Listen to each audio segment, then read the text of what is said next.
it's just scary and it's sad because she was so nice and because it was so horrible and like it was just a horrible way to die and there were people in the school and no one even like knew what was happening.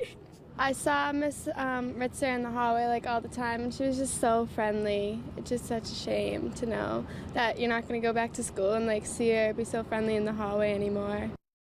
Heartbreak, as you could hear right there in Danvers. So many questions still unanswered. I'm Maria Stefanos. And I'm Mike Bodette. While the investigation into the motive intensifies, sources are telling Fox 25 that the teacher was murdered with a box cutter in the bathroom of Danvers High School and that he wheeled the body out of the school in a recycling bin. And that right there raises so many questions. How is he allegedly able to do that in broad daylight without anybody seeing him? All right, let's retrace this alleged young killer's last steps. We know that Philip Chisholm was in Colleen Ritzard's math class in Danvers High School on Tuesday afternoon. New information from students in that class saying that she did ask him to stay after school, and they were spotted in that classroom at around 3 o'clock-ish. Now, fast forward to 4:30 that same afternoon. We know Chisholm saw a screening of the movie Blue Jasmine at the Hollywood Hits Theater in Danvers. According to police, he left the theater about an hour and a half later. Both Chisholm and Ritzer were reported missing on Tuesday. Chisholm was found hours later at 12:30 in the morning walking out Route 1 near Salem Road in Topsfield. He was found about 6 miles away from the theater. After that, Colleen Ritzer's body was found in the woods behind Danvers High School. Let's get right to it with former Middlesex County District Attorney David Yannetti. David, you were a prosecutor on the Jeffrey Curley case. Give us a sense right now, what are prosecutors doing as they work to build their case?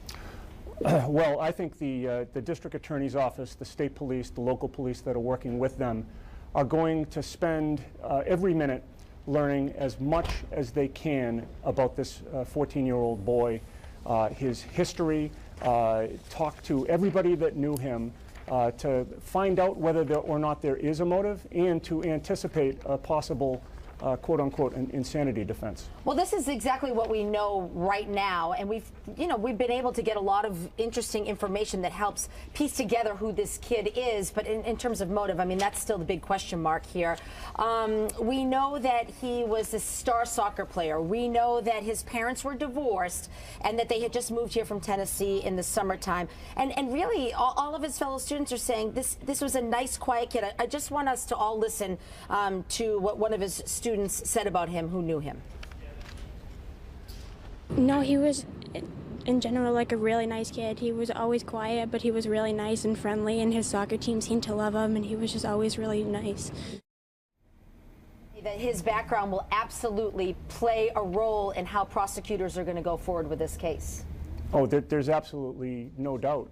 The prosecutors will now seek not only to prove their case, to prove that he did what he's accused of doing, but also to prove his mental state at the time. Again, to try to negate a claim that he was, not criminally responsible for his actions due to a mental disease or defect.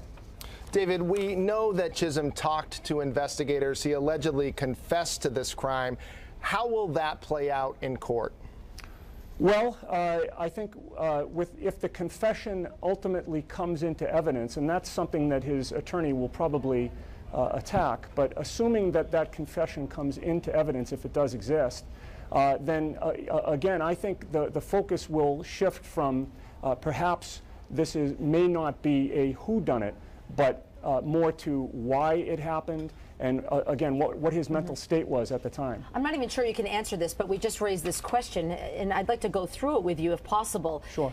So he's after school, and apparently she walked by and he was drawing, and she said, "I didn't know you drew," and and he said yes, and then somehow he's after school with her. A student sees the two of them there at the desk, and then just a short time later, there's surveillance camera and footage of him with this trash bin, and we're assuming that perhaps maybe this is part of the crime scene. And then he's at the movies an hour later at 4:30 in the afternoon. First of all, we have kids in school. Kids are in school after school. How did nobody see? And how do you get to the movies that quickly afterwards? Right. Well, it's shocking, isn't it? You know, anybody with kids who sends their kids off to school in the morning, feeling like they're going to a safe place, you can't help but be unnerved by this, especially because there are so few answers. His behavior does seem to be quite bizarre, doing things that you wouldn't anticipate somebody might do in the aftermath of this horrific tragedy. So, yeah, I agree. There are very few answers at this point. Yeah. You know, one of the things we were talking about, David, was Marie and I both covered the case of Eddie O'Brien, that 15-year-old from Somerville who was tried as an adult, convicted of murdering his best friend's mother, also his neighbor. And Janet Downing. In that case, we had him sentenced to life in prison, but we've now had the Supreme Court come out and say you can't just sentence juveniles to life in prison without the possibility of parole. Is that going to be a factor in this case? Well, it's very interesting. That's quite a live issue. In June of last year, the United States Supreme Court has ruled that a mandatory life in prison sentence for somebody under 18 is unconstitutional. In Massachusetts right now, it is required that anybody from 14 and over be tried as an adult. That's why he's being charged as an adult now. That's why you see him on the news. However, the statute still calls for a mandatory life in prison sentence, which we now know is unconstitutional. So our Supreme Judicial Court has this issue before them on an unrelated case, and I'm sure they'll be making some decision and give some guidance. Because could they have to charge him with second-degree murder so that there wouldn't be that mandatory life in prison component with it? That could be one possibility. It could be that they modify the sentence in the statute, but it raises all sorts of constitutional concerns. It'll be very interesting to see how the Supreme Judicial Court handles this. So just simplify this for us. So he's being tried as an adult. He is. And if he is, and he's being charged with first-degree murder? Yes.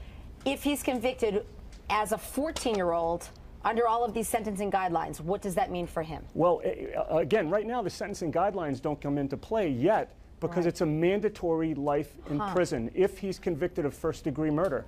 But again, this issue is before the Supreme Judicial Court. I expect that they will issue a ruling which will impact this very case. Dave, it's just such an awful story, and you were involved in the Jeffrey Curley murder case, and we never forget Jeffrey here, that's for sure. Right. And then you see Eddie O'Brien. I haven't seen him for years. You know, we called him the baby-faced killer. Right. And then you just hear this, and you wish that these stories don't come back. You just think, oh, it couldn't get worse than Eddie O'Brien. It couldn't get worse than Jeffrey Curley. And then this happens, and you think, could it get any worse than this? Right. No, but believe me, I share the outrage and the hurt that I can hear in your voice. When I was a prosecutor for the Jeffrey Curley murder cases, and I was in the DA's office when Eddie O'Brien was tried, I was single. I had no kids. I have kids now. And that adds a whole other dimension to this. It sure does. Middlesex County Assistant District Attorney, former. That's right. I put you back in there, right? Right. That's not since 1999. I know. I'm sorry. I'm dating myself, David. You and me both. Yeah. Well, we really appreciate it. You did a great job, and we really appreciated you coming on and talking to us about this case. Thank you for inviting me. Thanks, David. Thanks, David. We appreciate that.